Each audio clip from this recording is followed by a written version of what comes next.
In this video, I'm going to cover how you can make your own pattern using the masking tape to create a pattern of your shoe or whatever other object you were interested in making a pattern off of.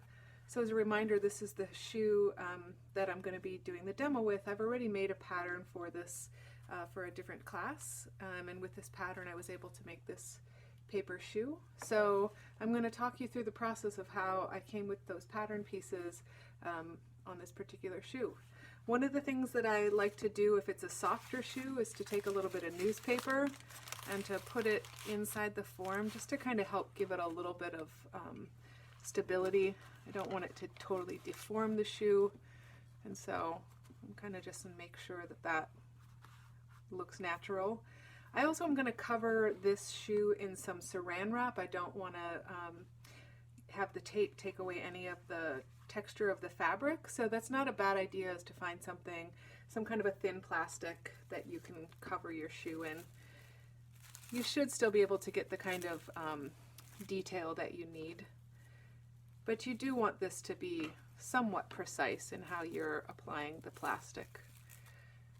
So for instance, I might just kind of tuck that under there. I want the top of this shoe to look pretty nice and smooth. If I folded all this excess stuff up here, I'd have a lot of extra plastic, but it probably would be okay if I folded it under the heel. So that's most likely what I'll end up doing, is folding some of it inside just to get to those sides, and then the rest of it, the kind of bulk of it, down below.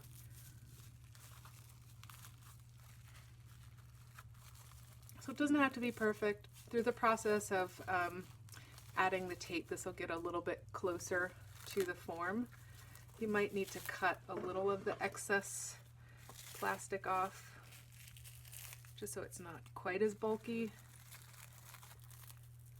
And you can always tape that, just so it wants to stay together. Okay, so that looks pretty good. I don't have any areas that are way too bulky with the tape, or with the saran wrap. So the next thing I'm going to do is I'm going to start covering this with multiple layers of tape. You want at least 3 layers of tape coming in at different directions. That's usually sufficient. 4 would maybe give you extra added assurance. And when I start to apply the tape, as I said, I'm just making sure that I'm getting good adhesion to that first layer. You can see that I already have a whole bunch of tape that I have pre-torn and put along the edge of my table or my work surface.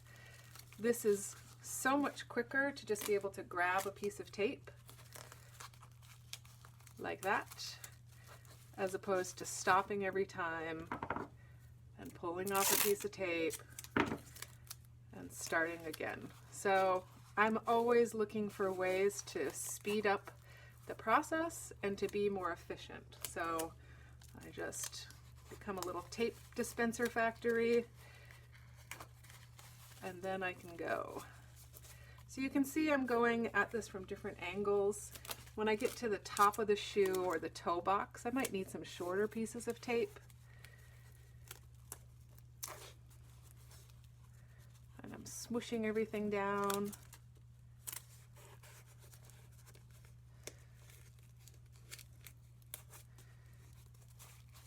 Getting that wrapped around.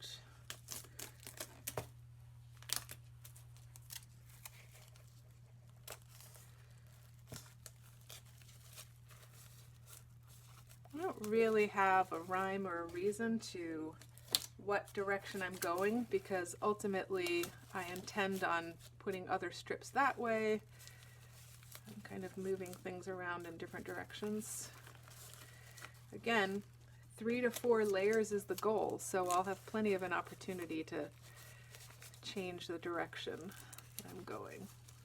But you can see as I am putting on the tape, I'm working to try to remind myself where those existing seam lines were.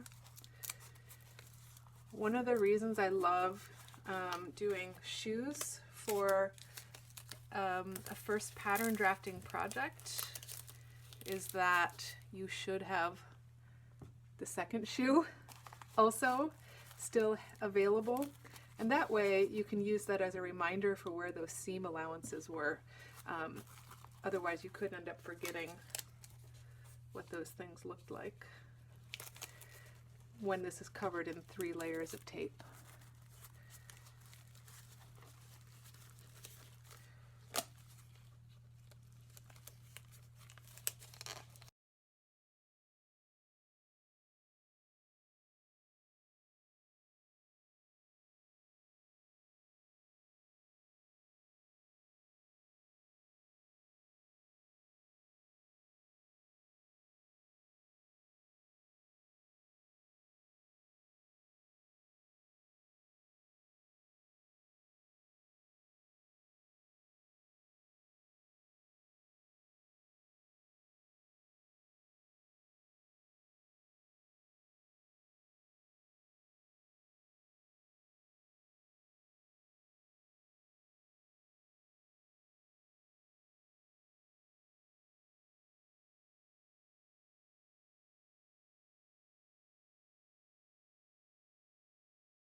Okay, and then for this toe box, I think I'm gonna do a few more of these narrower strips of tape.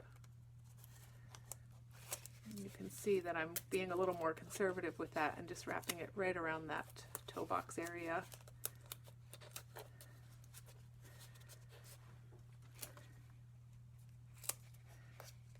I still find it quicker, even when I need shorter pieces of tape, to start with a longer piece of tape that I just tear and then keep using, as opposed to constantly going back to my smaller roll of tape.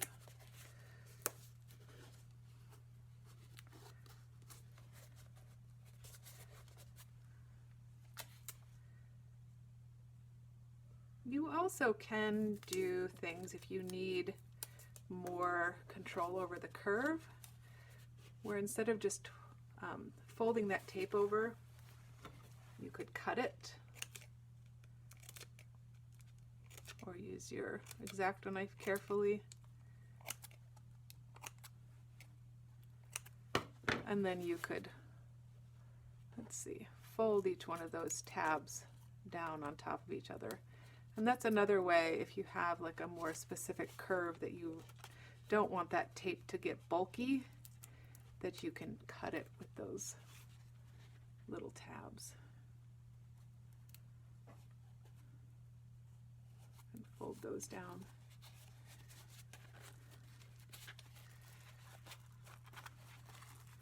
Okay, maybe a few more layers up top, and then I think I'm probably about done.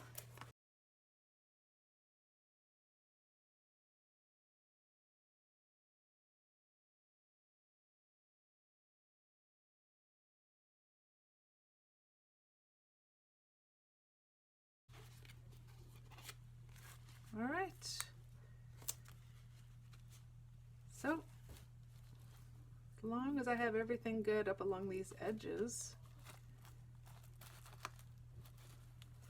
I think I'm going to call this good.